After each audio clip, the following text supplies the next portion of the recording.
one thing, as we were playing and we were doing our thing and dancing, all kinds of stuff, one night I played with Mr. Tony de la Rosa, and I'll never forget what he said to me. And when the show was over, I finally got to meet him, and I was honored to meet him, knowing that he created a Totonilco, he created El Circo, he created all these polkas.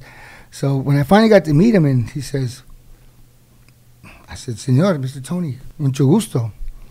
Tú eres Jaime. ¿Sabes qué? Te voy a decir una cosa.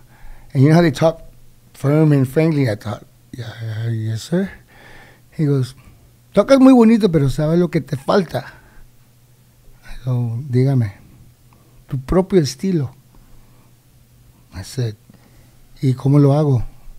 No te puedo decir, pero si tú le sigues, un día lo vas a tener. And that advice, I couldn't sleep. I kept thinking, what does he mean? How do you create? Because they had it. You knew Tone, you knew Rambella, you saw these other accordion players.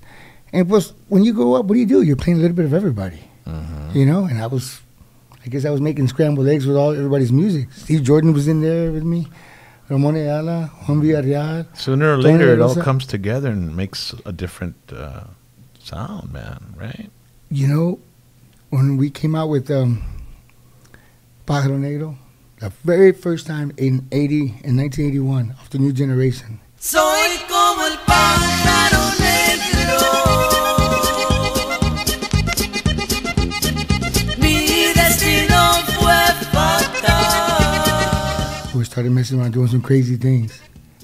I remember being in a restaurant and people saying, I guess they played it in the jukebox because they played the song. And someone had said, Oye, es el acordeón. So ese es Jaime de Anda. Tiene su estilo. And when they said that, I went, what? Yeah. You didn't recognize it. You were just doing it.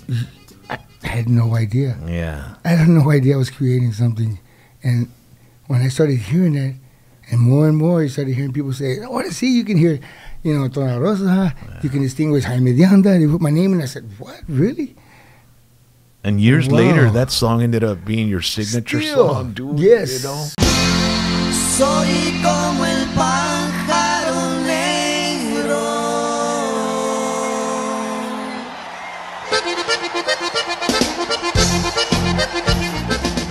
I mean, that live song, dude, the musicianship on that, man, and the arrangement and the whole works, man, it's incredible. You know what helps a lot too is my cousins. We were, when your family, you get together, you argue, you want to do something different, or you don't get along, or you get along, or you're fighting and arguing. And David Deanda would love to show off, and he would start to learn the bajo and do all kinds of stuff, and he wanted to be the lead star and this and that. And me, I was just doing my thing.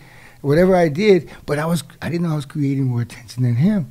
So here we are, our little battle, between each other, But at the same time, even though we were two angry, alphas in one band. But at the same time that we're angry, we're creating something. Because he's doing something, I would do something. He created, and on stage and make it exciting and stuff. And he lasted 5 years with me. Yeah, till like 85 or what? I want to say 80. Yeah, because around 85, that's when he had Ni por mil puñados de oro, like 86, 87. Correct. With Excelencia, who was like all the former members of La Mafia. Oh, man. That you all had like grown up together in that area of Houston, man. That's crazy, bro.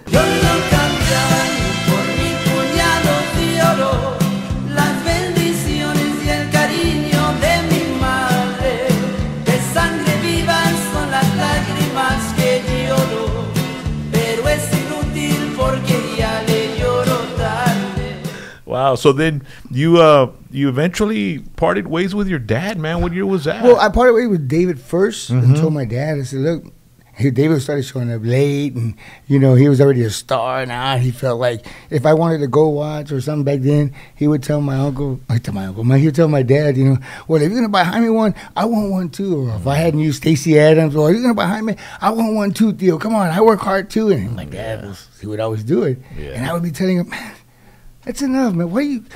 So now that we're arguing, we're not realizing that we're not getting along now every weekend. Until he showed up one time, and he was like an hour late, and we're waiting in Houston. And I said, man, what took you so long? You heard Dad said, well, a certain time that you need to be here. Oh, you lucky I showed up after all, and this and that. And then we started arguing. And that was it. He said, well, you know what? I quit and see what y'all going to do.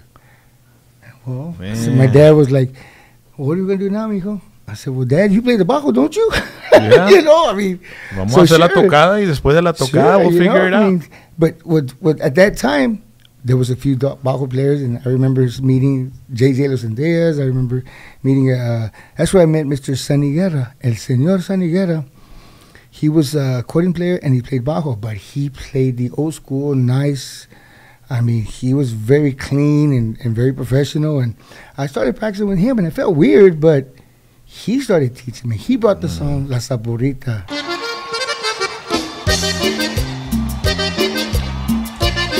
Siempre que yo voy a un baile, me busco una saborita. He brought the song Mil Copas, you know, and I didn't know. He was teaching me little things on the accordion, and he played the bajo. And he brought his son at the time to help us on drums. So now it's just me, Ruben. Okay. Now David's gone. And my other cousin's gone. Tony's gone. The other drummer that was recording with us this was Diana. And you're still pushing forward. And I'm like, well, shoot, this is all I knew. This is all I know. I wasn't doing good at school. That makes two of us. You know, I said, well, you know, especially, you know, they're teaching us all this stuff about algebra and all this. I would tell the teacher, look, I'll be honest with you, I'm not going to be a rocket scientist. I'm not going to be the president of the United States, you know. I love music, you know. It's like, well, my mom and them, my dad only went to 3rd grade. He worked all his life. Yeah. My mom only went to the 5th grade. So after the 5th grade, my mom was like, Mijo, I can't help you no more with school. You're in the 6th or 7th. You're on your own. So I'd go to school, play on the weekends, and back and forth. And so in 1983, Kel brincó barco, and David, yeah. And it was just me and Ruben. So Okay. Sonny Guerra, we did one cassette. I think you've seen it. One cassette. So we played in different towns. We played in Alice. And that's when Juan P. showed up. The first time he showed up, went to our dance. Wow. And talking with him, he said, I know a little bit of bajo. And he had this energy, and he had all this excitement, this and that. And I remember, you know, my dad saying, we need to, you know, get someone else young and help you out. Yeah. He said, what do you think of this guy, Juan? I said, well, he was friendly. He was talkative. Like he had this energy. He was very basic. Charismatic. Yeah. You know? And my dad would say, well, we'll go talk to him. So we went to Alice. We talked to his parents. And my dad asked them, because my dad had an extra house in the back where my sisters and them lived, so he kicked them out, told them to go find a job. No. So Juan P. lived there. So Juan P. got to live with us. He moved in with us for about a year. Wow. Every day we practice. Pájaro, pájaro negro, al avisar ya mi amor, que todavía la quiero.